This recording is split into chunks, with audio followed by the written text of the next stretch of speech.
For a theater artist trying to make a living in New York City, there's always the terrible issue of finding workspace. How can you possibly make even the most modest stage production if the only space you have to work in is a kitchen tabletop or the corner of your bedroom? Fortunately, we traveling puppeteers are quite used to scaling our creations up or down in size depending on our needs. This is one of the great advantages that puppet theater has over conventional human-scale theater. If necessary, we can shrink our actors down to only 6 inches tall, or design an entire epic spectacle that folds up neatly into a shoebox. This is a very practical solution to all our space issues.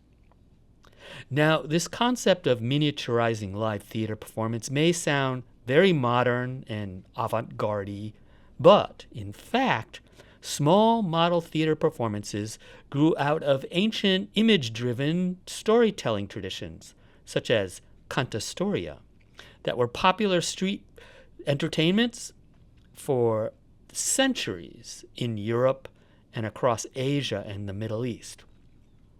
These forms of folk entertainment became known in England as toy theaters because they faithfully mimicked the forms and repertoire of the human stage. In the 19th century, European and American publishers began selling toy theater kits with little model proscenium stages, plus all the characters, props, scenery printed on cardboard sheets, a penny plain, 2 cents colored, together with condensed scripts for all the popular modern stage productions. They would be assembled, rehearsed, and performed in your own home. For the most part, toy theater was kaput in the U.S. That is, until the early 1990s when groups of theater artists, including me, who had met working with the Bread and Puppet Theater, landed in the East Village of New York and found themselves short of cash and short of working space. Though our work with Bread and Puppet's founder, Peter Schumann, we were familiar with a range of old street theater performance skills, such as cantastoria. These were eye-catching to the audience and cheap to produce. We built ourselves small wooden stages and began creating contemporary stories and commentaries on political issues and current events using images we collected from recycled newspapers and magazines.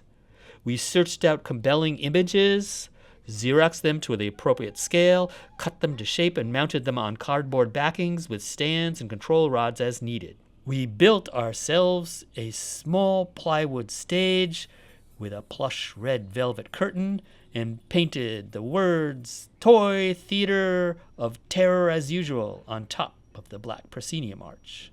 We hired an old piano metronome, put white wings on it, and let it fly above the stage, clicking ominously as the angel of history at the beginning and end of every performance.